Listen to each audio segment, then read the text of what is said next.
As a Scrum Master, how will you handle conflict? This is one of the questions you will hardly miss in any Scrum interview. But the question is, what are they actually looking for?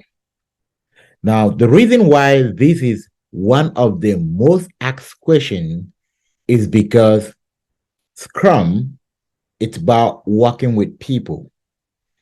And you will agree that when you're working with people more than 3, 4, you definitely cannot avoid conflict.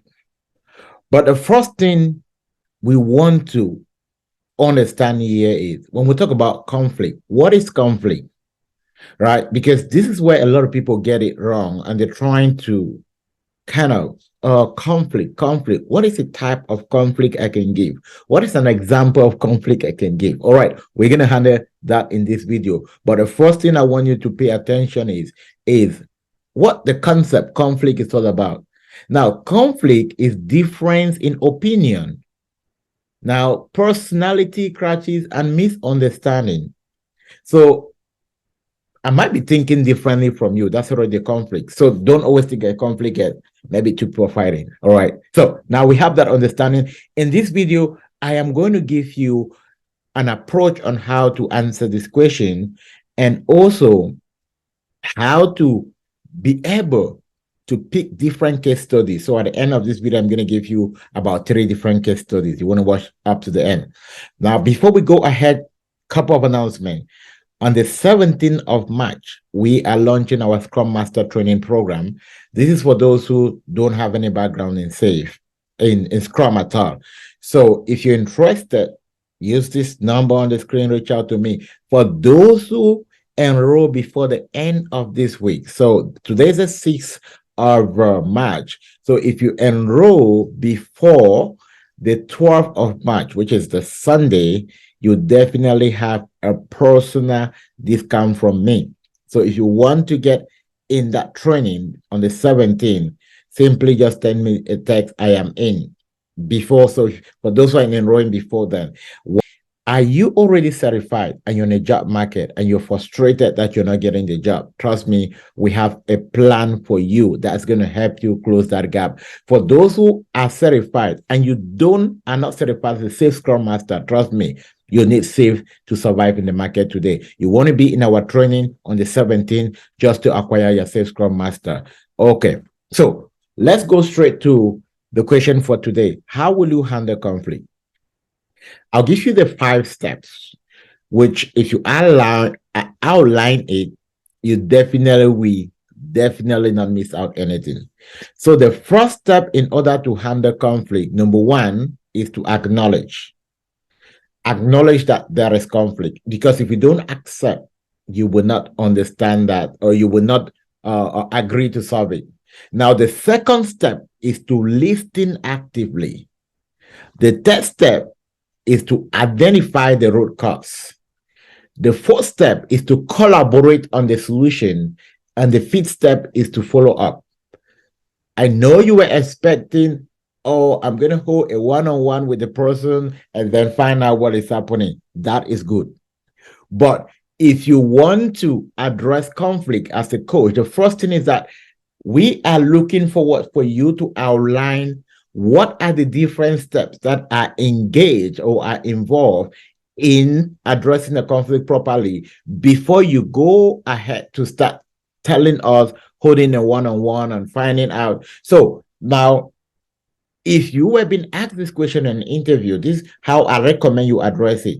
And thank you very much for that question. When we talk about conflict in the team, conflict may arise because of different in opinion, personality crashes, or misunderstanding. Whenever I have a conflict with my team, there are 5 steps I ensure that I go through to resolve the conflict. Number 1, I acknowledge that there is a conflict. Number 2, I meet with the party and I listen actively. Number 3, while I'm listening, I am using powerful questioning so that I can identify the root cause. And number 4, I will collaborate with the solution, collaborate with both parties on the solution. And number 5, I will follow up with the different parties to make sure that it is resolved. Now, you can now go ahead and give a scenario. Now, conflict management is about a scenario. And I did promise that I'm going to give you at least three different scenarios. All right. The first practical scenario you can give on conflict management. Number one, why I was having a backlog refinement meeting. I want to talk as if I was the one in the interview, right? Why I was having one of my backlog refinement meeting, I had two of my developers that strongly disagree about assigning a specific story point to a story. And one of them thought it should be um, a 5 story pointer, and the other thought it should be a 2 story pointer. And even when I facilitated to get them to explain themselves and come to an agreement, they still kind of really had on their own point. And I realized it was getting a bit of tension between these two people. And based on that, I have to kind of calm down the situation by saying, okay, team, you know what? For now, can we go with the upper story pointer, and then subsequently, if it doesn't take much time, we're gonna learn. Now, this is the reason. When it gets to a point where two people doesn't want to give their opinion, remember, I don't have only two of them. The other people in the team probably will not really have a problem with that. But when it comes to a point where there's a really, really tight conflict and people don't want to give of their opinion, you go with the larger number, right? Because you don't want to go with a smaller number. You go with the larger number so that it always gives room. But then you do that to close that. Remember, you are the coach. So you want to ensure that this argument doesn't continue. So when you do that, you close that argument on. But you've already noticed that this is a conflict. So after that, I had a one-on-one with both team members, and I asked John, hey, I noticed there was kind of some tension. I know sometimes you guys always agree, but what was the difference, or what kind of make you not really want to give up your idea? I would like to understand more so that next time you help me on how to facilitate better. Right. Now, remember, for you to actively solve any conflict, you need to have the relationship. So if you are a Scrum Master that doesn't care about your team, during conflict, they won't give you the right answer. Just imagine if I am with friends, but we barely talk. When something happened and I give you a call, it's just going to be a straight answer. But if we always communicate, you'll be open enough to talk to me. That's the rationale of you as a Scrum Master building rapport with your team. And Paul said, you know what? He thinks he knows it all because he's been here longer. He can just talk on everyone. Now, I now understand that, okay, there have been some. Is there something more you want to tell me about that? Has there been other scenario? Now you get now to understand the point where he is coming from. And now I go to Peter. Hey, Peter, I notice what's going on? Is there something? And then Peter also thinks that, oh, this guy don't want to learn. I've been here longer than them, so they don't want to learn. Now you realize that it's more about their personal self. They're not thinking about the common goal. So in that case, with the junior developer, what you're going to coach them is that, okay, you know what? I do understand your point. I feel your point. But then one thing I want you to understand is that I know sometimes it might feel a bit kind of really, really uncomfortable, especially when people don't want to look at your opinion. But sometimes we kind of differentiate on that and focus on the bigger goal. But I would not really want you to think that maybe Peter actually did this because he wanted to really not listen to you. Do understand that Peter been here for long, and as individuals, sometimes we just want to be together. So I will not really want you to take this personal. Let's focus most of the time on the bigger goal. I'm also going to have a conversation with Peter and let him know how we can better handle this next time so that we don't hold the team behind. Is that something you can do? Yeah, that's fine. I got no problem with that. So you always need to end up by asking them, not just by closing them, asking them. The same thing, you go to the other person and find out why they could not really give up their opinion. And then from there, you're able to also coach them. That's also you're not just resolving, you're also coaching them. And the common point is help them focus on the overall goal of the team. So that's conflict number one. Now, conflict number two, how this is for you, right? So don't always give conflict on team members as if you never have conflict. Now, conflict about you, you can say, okay, in one of the meetings, I had a situation where I had a conflict with my PO. And what happened is that one of my team members has been carrying over a story spring after spring. And in one of our daily stand-up, I actually really kind of brought it up publicly. Say, hey, James, we have been working on this for 3 spring and we can't keep doing this. And the reason I did that is because I've had personal coaching session and actually explained why this was really a big hindrance. And he has promised over and faith. So I needed to bring it not to the attention of the team. I needed to let him know that he's holding everyone back. And then the PO immediately counteract and say, oh, no, we're in a free space. You cannot just boss people around like that. And which I understand. But at that point, I did not have to respond to the PO directly because if I did, that would bring tension. So I quickly just like, oh, I understand you. And I said, oh, sorry if I didn't hurt your feeling, but the goal is just to help us. And I kind of closed that up. And when that session ended, I had to go meet with my PO personally and explain to the PO that I did not really have any personal grudges with the developer, but this my actions which I've taken, and they keep on doing this, and this is really affecting the way we work. And given that we are committed to delivering value, you will agree with me that this is not considering value. And the PO said, oh, sorry, I wasn't thinking that way. We just resolve our differences, right?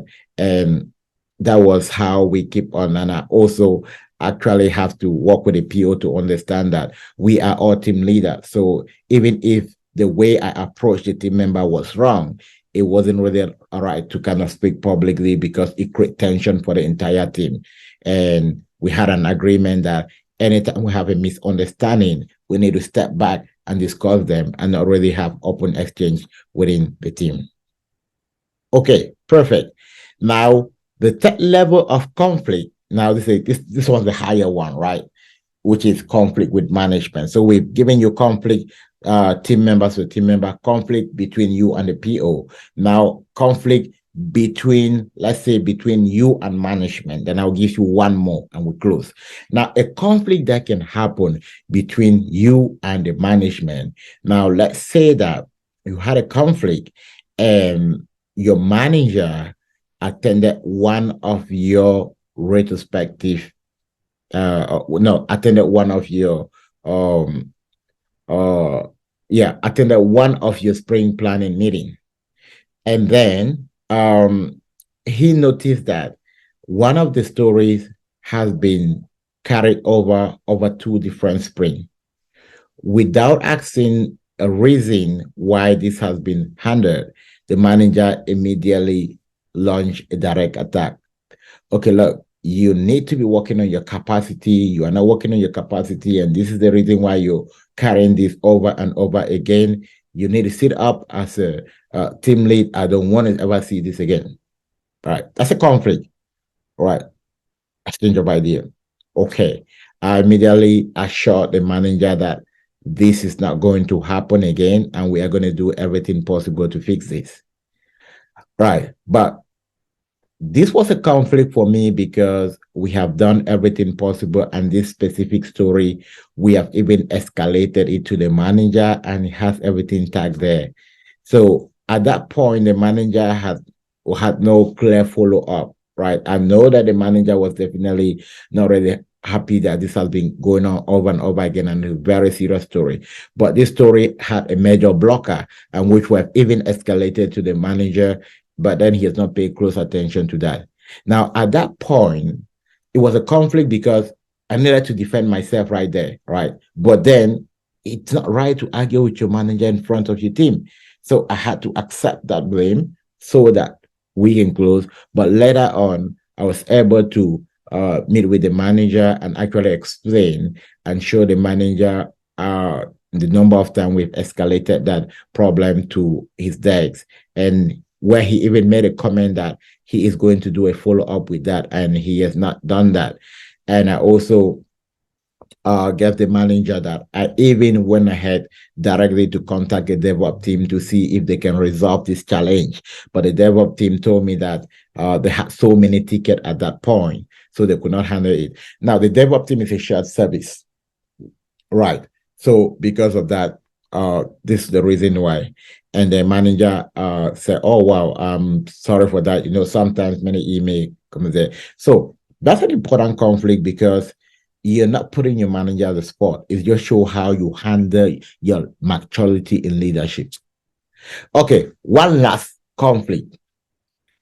Now, one last conflict which you can use would be a conflict between, so we've done developer versus developer, we've done you versus the product owner, we've done you versus manager. Now we're giving conflict that will not cause any constraint or will not put you in a spot that you can lose your job, right? And now let's do a conflict between you and and one of your team member, you and a dev. Right. So now a conflict between you and a dev could be you have a conflict with one of your team member. Now let's go back to the first scenario where you actually had to speak to this team member publicly. Right. And let's assume that after that, a team member felt like, oh, I was treated unfairly. And because of that, it kind of strained the communication between you and that team member. So that's a conflict. Now, what you do with that conflict is that you want to set a one-on-one with that team member, and you want to be able to say, hey, look, John, I didn't mean to put on the spot. You need to understand that in the point of leadership, we also put on the spot by upper management. And the way for us to do this is to really bring people up. So I'm not trying to kind of put you on the spot, but remember, we committed to these and we need to do what we promised, right? So I'm sorry if that actually put you on the spot, but that wasn't personal. It's just for the sake of the team. And you need to, just by doing that, it's enough to solve the conflict, right? If I did that and then I did not do any follow-up to actually calm down the situation, that would go to a real conflict because it put me now as a boss, right? But then when I'm in the seat to do my work, it doesn't matter whosoever you are. I need to make sure that I follow the rules to do the job, right? But after, I want to also make sure that I am moving ahead I'm moving ahead to make sure that I do a follow-up. I still keep that personal relationship. I always try to let my team understand that, okay, look, when I'm on the seat and facilitating, now I wear a cap as a Scrum Master. But out of that room, let's keep our personal opinion different, and then let's go. So we separate ideas from people. All right, perfect. So we just gave all different scenario on how to handle conflict. I hope this actually helped you. It's a Monday. For those who don't just want to listen to this over the video and you want to be part of a community where we take your hand, walk you, and make sure that we are evaluating you step by step until when you can land your first role as a Scrum Master, go out and reach out. We're open to help you. For those who you just heard about Scrum, but you have no idea, all right, we can also walk you from the first step to the last step. For those who are already Scrum Masters and you feel like, you know what, I need some of this knowledge while I'm working, we also have a community of practice for Scrum Masters that are working. Okay, that was enough information for Monday. I'll see you in my next video. Don't forget to like, share, and drop your comment.